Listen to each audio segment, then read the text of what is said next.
Have you ever thought the London Stadium is missing something vitally important?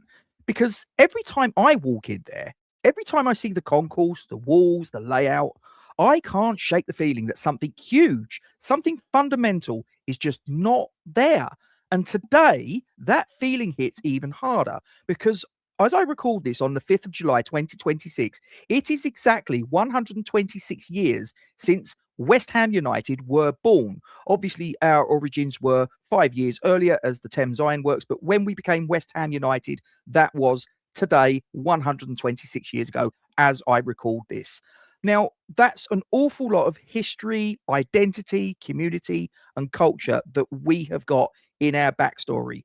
And yet, in a 62,500 seater stadium, we still don't have a museum to tell that story. A club with one of the richest histories in English football, a club that was moved from one of the most iconic grounds in the country.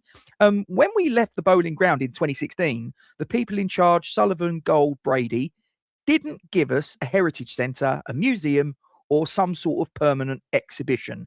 And this is the real catalyst for the video because Geo and Gonzo from Hammers Chat are now actively trying to source and preserve West Ham artifacts themselves, because if they don't, there's every chance that these pieces of our history potentially could disappear into the mists of time forever.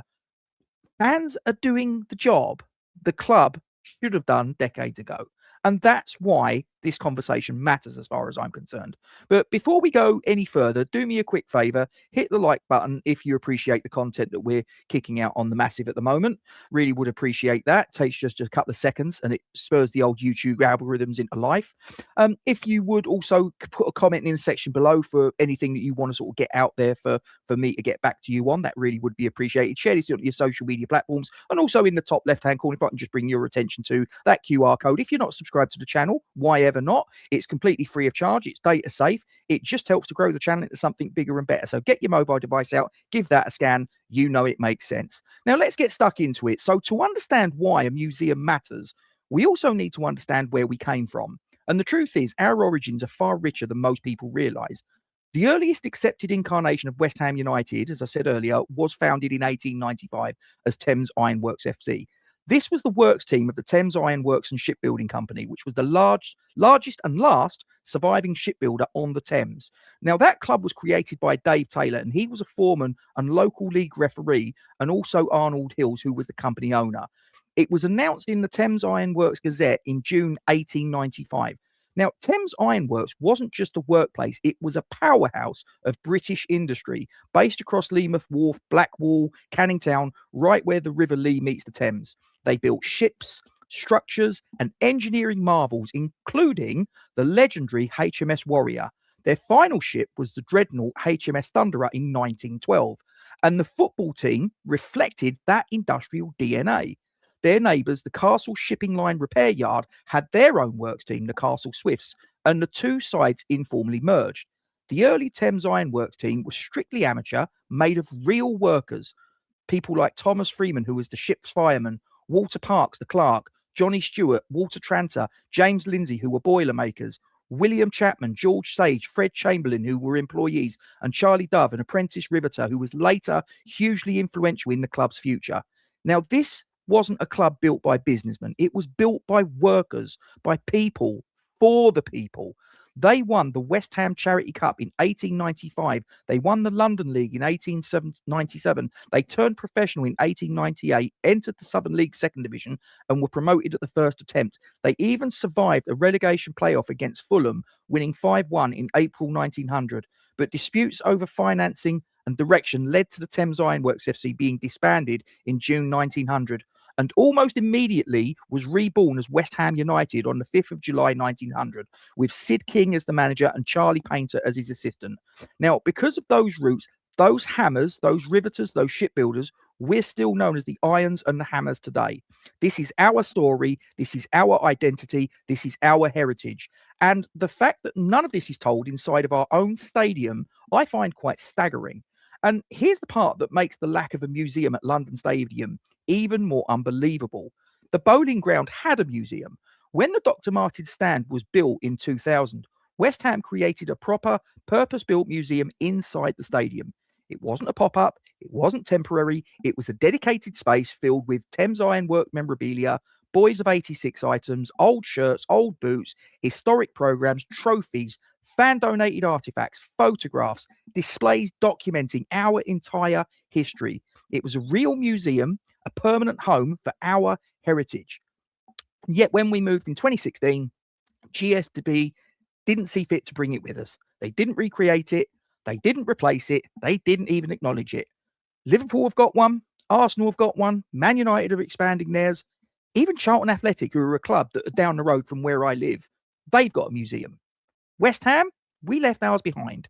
Now, we once had a museum, and the previous ownership simply choose not to continue it. I don't think that's an oversight. I think that's negligence. That's completely on GSB, the previous hierarchy at the club. Now, let's be blunt. GSB didn't prioritize heritage because they didn't value it. They valued commercialisation, revenue, sponsorship, corporate hospitality, modernisation. You know that because when Karen Brady referred to us, we're customers. Our heritage, our identity, they're the emotional fabric of the club, but it was never at the top of the list. The move was about business, not belonging. It was about growth, not grounding. It was about the future, not the past. And because of that, the museum idea, which should have been a central part to the stadium transition, was ignored. The Boleyn Museum was left behind, the memorabilia was scattered, history was abandoned, and London Stadium was opened with no physical home for our story. And this is where Geo and Gonzo come in, because let's be absolutely clear, the blame for this situation lies with the previous ownership, GSB, not with the current incumbents of Daniel Kretinsky and Karim Varani. It was GSB who oversaw the move. It was GSB who controlled the stadium transition. It was GSB who made the decisions about what heritage was preserved and what wasn't. And it was GSB who failed to carry the Boleyn Museum into Stratford. The current ownership inherited this mess. They didn't create it. So I need to make that point very clear. And because the club never stepped in as it was at the time to protect our heritage, fans such as Geo and Gonzo are doing the job themselves. They're actively trying to source West Ham artifacts, shirts, programs, memorabilia, historic items, anything that tells the story of this club. They're doing it because these items are disappearing, collectors are selling them off, families are losing them, some pieces are being thrown away, and the club under GSB never stepped in to save them. And Geo and Gonzo are trying their best to make sure our history doesn't vanish. They're trying to stop West Ham's story from being lost. They're doing what the club, as it was, should have done in 2016 and didn't. So when fans have to preserve the club's heritage themselves, I think that tells you what you need to know about how badly that previous ownership model failed us. Now, some people would say, it's been 10 years since we moved. You need to get on with it. No, absolutely not. Because heritage isn't nostalgia, it's identity. West Ham's story is unique. Thames Ironworks, the Boleyn Ground, 3 World Cup winners, the Academy of Football, FA Cup glory, European nights, generational fan culture, a community club with working class roots. This isn't just history, it's who we are. And right now, as the club enters a new era under Kretinsky and Nuno Espirito Santo, Nils Koppen, Karim Varani, identity matters more than ever. We're rebuilding, we're resetting, we're redefining what West Ham United is going to be. But you can't build a future if you don't respect the past. Now, if you've enjoyed this and you want any more of this West Ham history to be finally getting the respect it deserves, do me a favor, hit the like button, drop a comment in the section below, and if you haven't already done so, in the top left-hand corner, you'll find there's a QR code. If you get out your mobile device and give that a scan, that will take you to our YouTube subscription page. It's free, helps the channel grow, doesn't take you a couple of seconds of your time, and it's data safe as well. So what's not to like? So get stuck into it. And that's where we are. A museum should have been built in 2016. It wasn't. It was neglected. It was ignored. It was a failure of the leadership in the club at the time. But now we've got new people in charge. We've got a new direction. We've got good people like Geo and Gonzo who are actively trying to preserve our history. And I'm hoping that Daniel Kretinsky might be able to take up the baton and set the record straight. We finally got a chance to put this right.